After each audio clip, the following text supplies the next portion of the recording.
सत्ता में बात धार्मिक सत्ता की, जिसने हमारे अपने न्यूज़ मित्रों के लिए आज आदि शंकराचार्य की 108 फीट ऊंची प्रतिमा के अनावरण पर एक आध्यात्मिक कुंजी तैयार की है। 18 सितंबर यानी सिर्फ 3 दिन बाद मध्य प्रदेश में ओंकारेश्वर के ओंकार पर्वत पर आदि शंकराचार्य की 108 फीट ऊंची प्रतिमा का अनावरण होगा। इस प्रतिमा को स्टैच्यू ऑफ वननेस यानी एकात्मकता की मूर्ति का नाम दिया गया है। मुख्यमंत्री शिवराज सिंह चौहान इस प्रतिमा का अनावरण करेंगे। अनावरण से पहले शुक्रवार यानी आज से ही यहां वैदिक रीति से शंकर अनुष्ठान की शुरुआत हो गई। शिवराज सिंह चौहान इसमें शामिल भी हुए। आदि शंकराचार्य की प्रतिमा के अनावरण से पहले प्रतिदिन आचार्य शंकर द्वारा लिखे गए भाष्य ग्रंथों का 108 घंटे का पाठ चल रहा है। ये 11 सितंबर से शुरू हुआ था और 19 सितंबर तक चलेगा। 15 से 19 सितंबर तक देश के विख्यात साधु संतों द्वारा वैदिक रीति के पूजन का कार्यक्रम है। देश भर के विभिन्न मठों से जुटे 32 सन्यासी प्रतिमा स्थल पर आचार्य शंकर द्वारा लिखित भाष्यों का पाठ कर रहे हैं। अनावरण कार्यक्रम में 21 कुंडीय हवन किया जाएगा।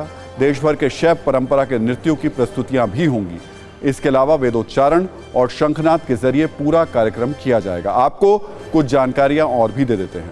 उपनिषद, भगवत गीता और ब्रह्म सूत्र इन्हें प्रस्थान त्रयी कहते हैं। आदि शंकराचार्य ने इन पर भाष्य लिखे थे। इन्हीं भाष्यों के श्लोकों का 108 घंटे का पारायण चल रहा है। भाषाओं के पारायण के 32 संतों के 6 समूह हैं और हर समूह में दिन में 2 घंटे का पाठ कर रहा है। इस तरह हर रोज 12 घंटे पाठ हो रहा है। आपके मन में एक सवाल हो सकता है कि ओंकारेश्वर में शंकराचार्य की इतनी भव्य प्रतिमा बनाए जाने का कारण आखिर है क्या? तो आपको बता दें कि आदि शंकराचार्य का जन्म तो केरल में हुआ था, लेकिन बचपन में ही संन्यास लेने के बाद वो ओंकारेश्वर आ गए थे और 4 वर्षों तक वो यहाँ पर रुके थे। आदि शंकराचार्य ने ओंकारेश्वर में ही विष्णु सहस्त्रनाम पर भाष्य लिखा था। इसी कारण ओंकारेश्वर में अब भव्य प्रतिमा का निर्माण हुआ है और इस पूरे इलाके को विकसित करने का अब प्लान है। इंदौर से करीब 80 किलोमीटर दूर ओंकार पर्वत पर अध्यात्म लोक एकात्म धाम आकार ले रहा है। यहाँ ओंकार पर्वत को काटकर 28 एकड़ जमीन पर इसकी स्थापना की जा रही है। आदि शंकराचार्य की 108 फीट ऊंची भव्य प्रतिमा यहीं पर है। आदि शंकराचार्य की प्रतिमा मध्य प्रदेश की सबसे ऊंची प्रतिमा है।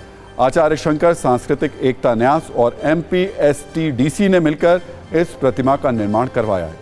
इसके आसपास 36 हेक्टेयर में अद्वैत वन भी विकसित किया जा रहा है। इसमें म्यूजियम, मेडिटेशन सेंटर, नौका विहार और 500 लोगों की क्षमता वाला थिएटर रहेगा। इसके अलावा इसमें अन्नपूर्णा और शिल्प ग्राम भी बनेंगे। सरकार इस पूरे इलाके के विकास के लिए करीब 2000 करोड़ रुपए खर्च कर रही है। आदि शंकराचार्य की प्रतिमा के अनावरण पर हमने एक रील तैयार की है। आध्यात्मिक रील है ये। इसे देखिए और इसकी भव्यता का अंदाजा भी लगाइए।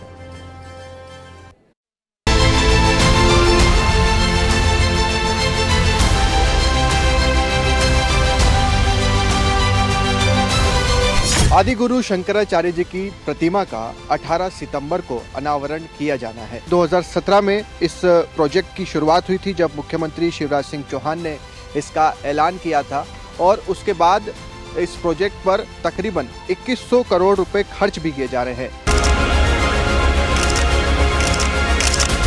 महादेव स्वयं ही आद्य शंकराचार्य के रूप में अवतरित हुए और उन्होंने पूरे देश में भ्रमण कर करके हिंदू धर्म को भगवत्पाद आद्य शंकराचार्य ने पुनः उसका पुनरुद्धार किया और वैदिक मत की स्थापना की।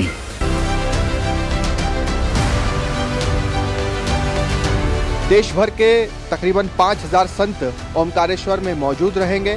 साथ ही साथ चारों शंकराचार्य भी यहाँ पर आएंगे। अष्टवर्षे चतुर्वेदी द्वादशे सर्वशास्त्रविद। 8 वर्ष में ही उन्होंने समस्त वेद वेदांगों का अध्ययन प्राप्त कर लिया था, अर्थात जान लिया था। इसका मतलब है कि वो सर्वज्ञ थे, क्योंकि देवादिदेव महादेव के ही अवतार थे। जो समाज के लोग थे उन्होंने उनकी यात्राओं से, उनके उपदेशों से, उनके जो मठ थे उनसे और उनके सिद्धांतों से बहुत कुछ सीखा। और इसके अलावा जो नीचे का हिस्सा अगर आप यहाँ पर देख रहे हैं तो यहाँ पर वोटिंग होगी और उस वोटिंग में ये बताया जाएगा कि आदि गुरु शंकराचार्य जी का इतिहास क्या था, उन्होंने क्यों भारतवर्ष की यात्रा की, वो किस तरह से ओमकारेश्वर आए, और सारी ही एक तरह से चीज़ें आपको उनके जीवन काल की पता चलेगी। तो 18 तारीख का वक्त अपनी डायरी में नोट कर लीजिए, बहुत ही महत्वपूर्ण दिन है। मध्य प्रदेश में 108 फीट ऊंची आदि शंकराचार्य की मूर्ति का अनावरण उस दिन होगा और सबसे खास बात जो इस समारोह की होगी उसमें यह कि चारों शंकराचार्य उसमें मौजूद रहेंगे। लेकिन इस सब के बीच में सत्ता में आज का टाइम खत्म हो गया, लेकिन अपने सभी न्यूज़ मित्रों से हमारी न्यूज़ रिक्वेस्ट है कि वो सत्ता की न्यूज़ को ज़्यादा से ज़्यादा शेयर करें और अपने सुझाव हमें व्हाट्सएप जरूर करें।